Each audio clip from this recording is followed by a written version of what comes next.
Olá, tudo bem? O tema de hoje é impressionante. Nós queremos responder uma pergunta: quem criou o mal? A verdade sobre a origem do mal é o que você vai saber agora, aqui, na Palavra de Deus. Imagine que você é pai, um bom pai, um pai que ama o seu filho e cuida bem dele. Um dia, sem mais nem menos, o seu vizinho acusa você de espancar e bater no seu filho. E mais, o seu vizinho diz que o seu filho não te ama, mas que mora com você simplesmente porque não conhece algo melhor. Algo melhor como, por exemplo, a casa dele. Qual seria a melhor maneira de responder a essas acusações absurdas? Dar uma surra no seu vizinho caluniador? Obviamente que não. Fazer isso daria apenas credibilidade às acusações mentirosas do seu vizinho.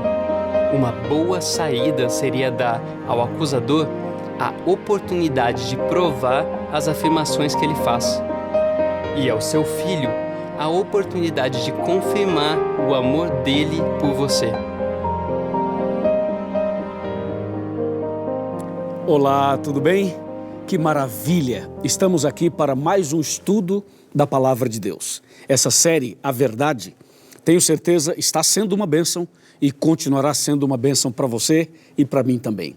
Seja muito bem-vindo e que a bênção de Deus esteja na sua vida. O tema de hoje, a verdade sobre a origem do mal. Prepare o seu coração, pegue a sua Bíblia e vamos abri-la no livro do Apocalipse. Apocalipse capítulo 5, versículo 11. Esse texto que vamos ler é um texto muito importante. Por quê? Porque às vezes as pessoas ficam questionando sobre a questão do bem e do mal. Eu já ouvi pessoas perguntarem, questionarem, dizendo o seguinte: Deus criou Satanás, Deus é responsável pelas doenças, pelas inundações, os terremotos e tanta coisa horrível que acontece no mundo. Pois agora você vai saber a verdade sobre a origem do mal aqui na Palavra de Deus. Apocalipse 5, verso 11 diz: Vi e ouvi uma voz de muitos anjos ao redor do trono, dos seres viventes e dos anciãos, cujo número era de milhões e milhões e milhares de milhares. A Palavra de Deus diz que Deus criou os anjos, e os anjos foram criados antes dos seres humanos. E de acordo com esse texto, Deus criou milhões e milhões de anjos. Agora, no meio dessa multidão de anjos, a Bíblia menciona a respeito de um anjo que era um dos líderes, e esse anjo começa uma rebelião no céu. Eu quero que você ouça atentamente, não apenas com o seu ouvido, mas ouça também com o seu coração o que eu vou mostrar agora. Vamos abrir a Bíblia no livro do profeta Ezequiel. Ezequiel capítulo 28, a partir do versículo 14. Eu vou ler alguns versículos e vou parando e explicando para você. Tá bem assim? Veja o 14. Tu eras querubim da guarda ungido. Ok, paramos aqui. A Bíblia está falando de um anjo que era querubim e que foi ungido. Ungido quer dizer separado para um propósito, para uma atividade específica. Então a Bíblia está falando agora de um desses anjos. Ungido, querubim, separado. E o verso 14 continua: E te estabeleci, permanecias no monte santo de Deus, no brilho das pedras andavas. Esse texto mostra que esse querubim ungido, a atividade dele era ao redor do trono de Deus. Era ali, pertinho do trono de Deus. Portanto, estou falando de um anjo que tinha uma posição elevadíssima. No verso 14 fala que ele permanecia no monte santo de Deus, certo? Agora veja o verso 15. O verso 15 é o seguinte: que anjo era esse? O que aconteceu com esse anjo? Nós vamos ler o verso 15 e depois vamos ler o 16 também e talvez o 17. Veja o verso 15, fala assim: perfeito eras nos teus caminhos, desde o dia em que foste criado, até que se achou iniquidade em ti. Aqui tem duas coisas importantes. A primeira é que a Bíblia fala que ele era perfeito, confirmando que tudo que Deus faz é perfeito. Segundo, até que se achou iniquidade em ti. Isso quer dizer que a iniquidade é um mistério. O pecado, a origem do pecado é um mistério. Por isso que a Bíblia fala assim, até que se achou iniquidade em ti. Isso revela que estamos tratando de alguma coisa que é um mistério. O verso 16 fala, na multiplicação do teu comércio, encheu o teu interior de violência. Bom, agora a Bíblia começa a mostrar quais foram as obras e as ações desse querubim ungido, que era bom e tornou-se mal. A Bíblia diz que ele começou a multiplicar o comércio dele. O que é multiplicar o seu próprio comércio? Significa falar mal de Deus e falar bem dele próprio. Então, na verdade, o Lúcifer, ele começou a fazer críticas a Deus. Começou a falar mal de Deus para os anjos e falar bem dele mesmo. Ele dizia mais ou menos assim, Deus não é tudo isso que vocês pensam, Deus não é amor não, Deus não é bom, Deus é ditador, hein? Deus é bravo, hein? Deus castiga, hein? E ele começou a criar essa situação de dúvida na cabeça dos anjos. E os anjos levaram a sério, porque Lúcifer, ele trabalhava e vivia ali no Monte Santo de Deus. Ou seja, era alguém muito importante perto de Deus. E por isso, diz o verso 16, que ele multiplicou então o seu comércio e encheu o interior dele de violência. Quando ele começou a fazer críticas a Deus, ao caráter de Deus e ao próprio Deus. Olha o verso 17, elevou-se o teu coração por causa da tua formosura. Ah, então a Bíblia está falando de um anjo muito bonito. Ele elevou o coração, quer dizer, o seu orgulho, a sua confiança própria por causa da sua formosura. Corrompeste a tua sabedoria por causa do teu resplendor. Lancei-te por terra, diante dos reis te pus, para que te contemplem. Ou seja, a Bíblia está falando que esse anjo começou a criar no céu esse conflito, essa batalha, essa confusão. Começou a surgir um problema. E o Apocalipse mostra exatamente o que aconteceu. Veja o que diz Apocalipse capítulo 12, verso 7, 12, 7. Fala assim, houve peleja no céu. Miguel e os seus anjos pelejaram contra o dragão. Também pelejaram o dragão e os seus anjos. A Bíblia está falando agora que o que houve no céu foi uma guerra, foi uma batalha. Só que uma guerra espiritual, um conflito espiritual, justamente por causa disso. E quando você vai para Isaías, no capítulo 14, isso aqui é impressionante, Isaías capítulo 14, versículos 13 e 14, aqui a Bíblia revela qual eram os pensamentos de Lúcifer, qual era o sonho que ele tinha no coração dele, por que ele fez tudo o que fez. Olha só, tu dizias no teu coração, eu subirei ao céu, acima das estrelas de Deus exaltarei o meu trono, e no monte da congregação me assentarei, nas extremidades do norte. Subirei acima das mais altas nuvens e serei semelhante ao Altíssimo. Que petulância, não é? Que coisa impressionante, você não acha? Imagina, esse anjo queria ser como Deus, esse anjo queria ser Deus.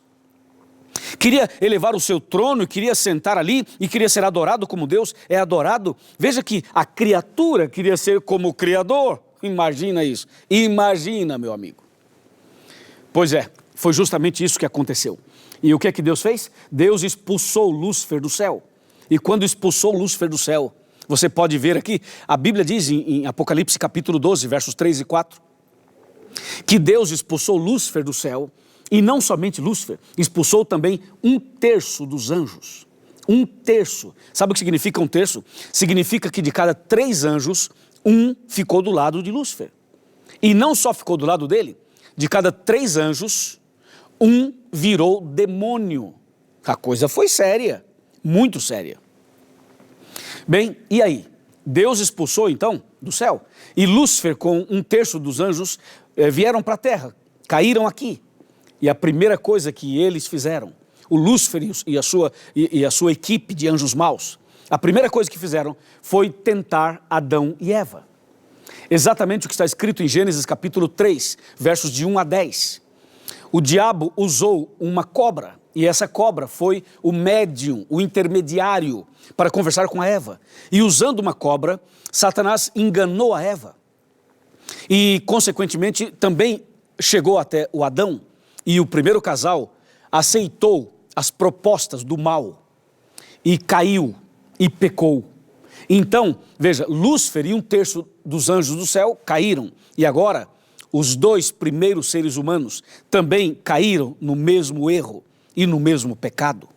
Consequentemente, a Bíblia diz que o pecado entrou na vida humana, mas entrou de uma maneira terrível. E você sabe quais foram as consequências do pecado? E quais são? É só você olhar um hospital.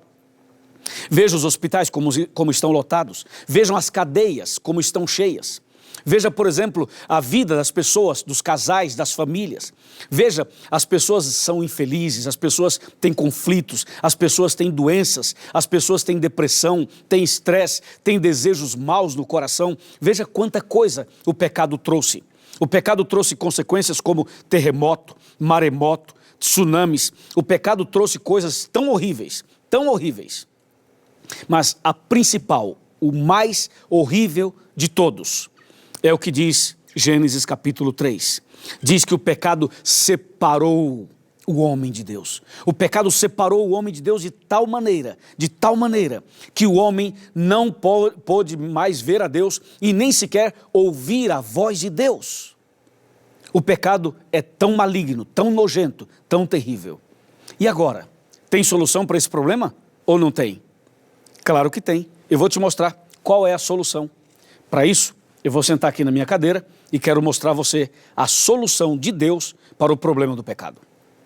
Vamos sentar e vamos conversar. Lembre-se que quando eu sento aqui, significa que eu estou na sua casa. Estamos na sua casa, na sala da sua casa, ok? E aí queremos conversar um pouco mais com você. Tá tudo bem? Tudo preparado? Veja só.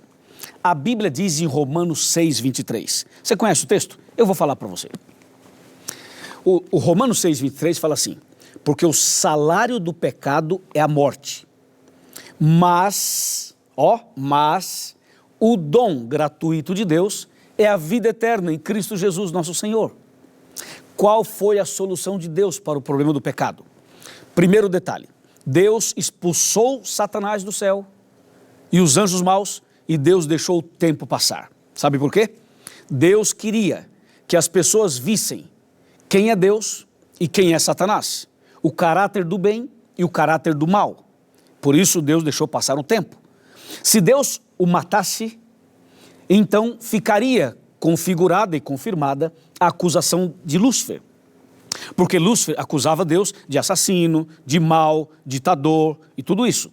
Então Deus não o matou, deixou que as pessoas percebessem quem é Deus e quem é Satanás. E aí o que é que Deus fez? Deus veio a essa terra. Isso é espetacular. Deus veio a essa terra e Deus disse o seguinte: o salário do pecado é a morte, mas eu amo meus filhos, os seres humanos, eu amo tanto, tanto, tanto, que ao invés dos meus filhos morrerem eternamente, eu vou morrer no lugar deles. Eu vou tomar o lugar deles. E isso o diabo não esperava. O diabo pensava o seguinte: eu vou botar o Adão e a Eva no pecado e vou ficar na esquina, só olhando, dando gargalhadas. E eu quero ver o que Deus vai fazer. Por quê? Porque Adão e Eva pecaram. Deus tem que matá-los, porque Deus disse que se eles comessem do fruto, eles morreriam. Se eles pecassem, eles morreriam. Aí Deus, eles pecaram, vai lá, mata eles agora. O diabo ficou esperando que Deus matasse. E se Deus matasse Adão e Eva, o diabo diria assim: aham, viu só? Como você é assassino? Só porque ele comeu uma fruta, você já matou os dois. Entendeu? E se Deus não matasse Adão e Eva, o diabo diria assim: ah é? Não vai matar não? Aham, então você não tem palavra. Porque você falou que se eles comessem, eles morreriam. Eles comeram e não morreram. Você entendeu a encruzilhada que o diabo tentou colocar Deus? Foi aí. Só que o diabo não sabia que Deus é tão tremendo, tão extraordinário, que Deus falou o seguinte: ok, então eu vou morrer no lugar do homem. Esse Deus não é brincadeira não. Você viu o que Deus fez? Deus falou assim: ok, então tá bom, eu vou morrer no lugar do homem. E foi aí que Deus colocou em prática o plano que ele já tinha há muito tempo, que é o plano da salvação.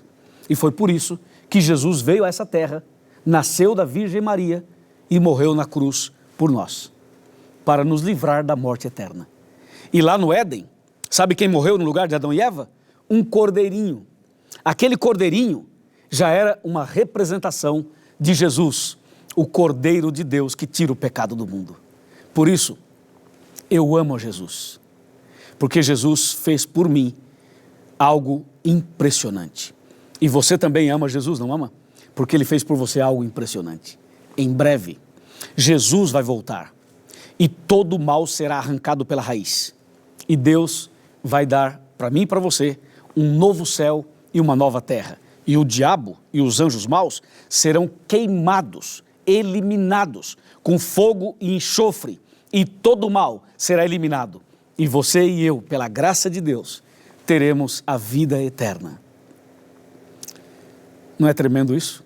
Não dá até vontade de chorar? Sim, dá vontade de chorar, porque Deus é incrível. Você aceita Jesus no seu coração? Você quer realmente viver com Deus e não no pecado com Satanás? Eu creio que sim. Meus parabéns. Então eu vou orar por você. E depois da oração, procure a Igreja Adventista do Sétimo Dia. Faça mais estudos bíblicos, frequente a igreja. Comece uma vida nova e receba a salvação. Oremos. Senhor, nosso Deus e nosso Pai, obrigado pelo estudo de hoje. Obrigado porque onde abundou o pecado, superabundou a graça. Obrigado porque Jesus morreu em nosso lugar. Obrigado porque o inimigo já está derrotado, o mal também. E a vitória é nossa. A vitória de Jesus é a nossa vitória. E eu entrego então esta pessoa que ora comigo nas tuas mãos, a família inteira, todos dessa casa, todos desse pequeno grupo, todos dessa classe bíblica. Que cada uma dessas pessoas, juntamente comigo, que nós todos alcancemos a vida eterna em Cristo Jesus. É em nome de Jesus que pedimos e agradecemos. Amém.